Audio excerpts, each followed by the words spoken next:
Video ini menceritakan tentang kisah Raden Karna. Untuk mengetahui cerita berikutnya, jangan kemana-mana. Jangan lupa subscribe ya. पर्वतों के बीच जब कोई ध्वनि करता है आचार्य, तब प्रतिध्वनि अवश्य उठती है। पर्वत किसी की आज्ञा की प्रतीक्षा नहीं करता। Dalam bahasa Sanskerta, kata Karna berarti telinga. Hal ini mengakibatkan muncul mitos bahwa Karna lahir melalui telinga Kundi. Namun, Karna juga dapat bermakna mahir atau terampil. Demi menjaga nama baik negaranya, Kundi yang melahirkan sebelum menikah terpaksa membuang putra surya yang ia beri nama Karna di Sungai Aswa dalam sebuah keranjang. Bayi itu kemudian terbawa arus sampai akhirnya ditemukan oleh Adiroto yang bekerja sebagai kusir kereta di kerajaan Kuru. Adiroto dengan gembira menjadikan bayi tersebut sebagai anaknya. Karena sejak lahir sudah memakai pakaian perang lengkap dengan anting-anting dan kalung pemberian Suryo, maka bayi itu pun diberi nama Basuseno. Basuseno diasuh dan dibesarkan dalam keluarga kusir, sehingga ia dikenal dengan julukan Sutoputro atau anak kusir. Meskipun tumbuh dalam lingkungan keluarga kusir, Radia justru berkeinginan menjadi seorang perwira kerajaan. Adiroto pun mendaftarkannya ke dalam perguruan Resi Drona yang saat itu sedang mendidik para Pandawa dan Kurawa. Drona menolak Radia karena ia hanya sudi mengajar kaum ksatria saja. Akhirnya Radia memutuskan untuk mencari guru lain. Ia menyamar menjadi seorang Brahmana agar dapat mendidikan dari Parasurama, seorang Brahmana ksatria yang hanya mau menerima murid dari golongan Brahmana. Parasurama adalah guru dari Bhisma dan Drona, sehingga Karna mendapat guru yang lebih baik dari Drona.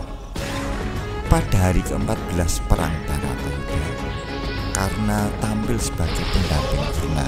Pada malam hari, perang tetap terjadi tanpa dihentikan sehingga melanggar aturan yang telah disepakati. Duryudana menderita luka parah saat menghadapi Gatotkaca, putra Bimasena. Ia pun mendesak Karna supaya menggunakan pusaka saktinya yaitu Kunto untuk membunuh Gatotkaca. Karna pun melepaskan Kunto dan menewaskan Gatotkaca. Sesuai janji Indra, senjata Kunto pun musnah hanya dalam sekali penggunaan. Kresna selaku penasihat pihak Pandawa merasa senang karena dengan demikian nyawa Arjuna bisa diselamatkan, karena ia mengetahui kalau selama ini Karna mempersiapkan senjata Kunto hanya untuk membunuh Arjuna.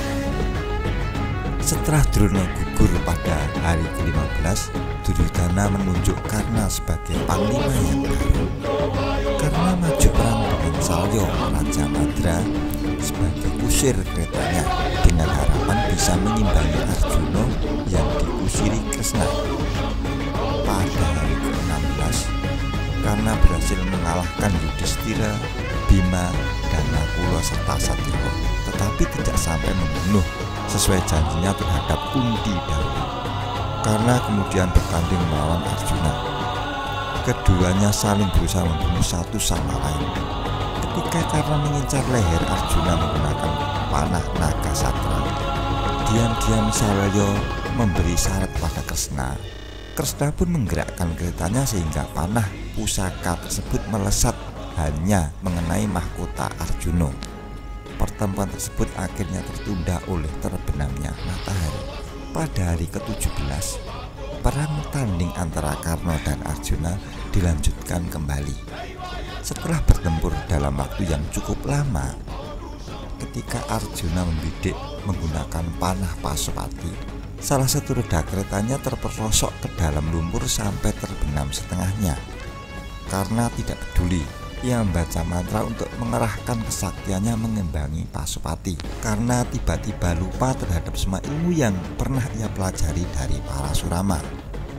Karna meminta Arjuna untuk menahan diri sementara ia turun untuk mendorong keretanya agar kembali berjalan normal. Pada saat itulah Kresna mendesak agar Arjuna segera membunuh Karna, karena ini adalah kesempatan terbaik. Arjuna ragu-ragu karena saat itu karena sedang lengah dan berada di bawah. Kresna mengingatkan Arjuna bahwa karena sebelumnya juga berlaku curang karena ikut mengeroyok Abhimanyu sampai mati pada hari ke-13. Teringat pada kematian putranya yang tragis tersebut, Arjuna pun melepaskan panah Pasupati yang melesat memenggal kepala Karna. Karna pun tewas seketika.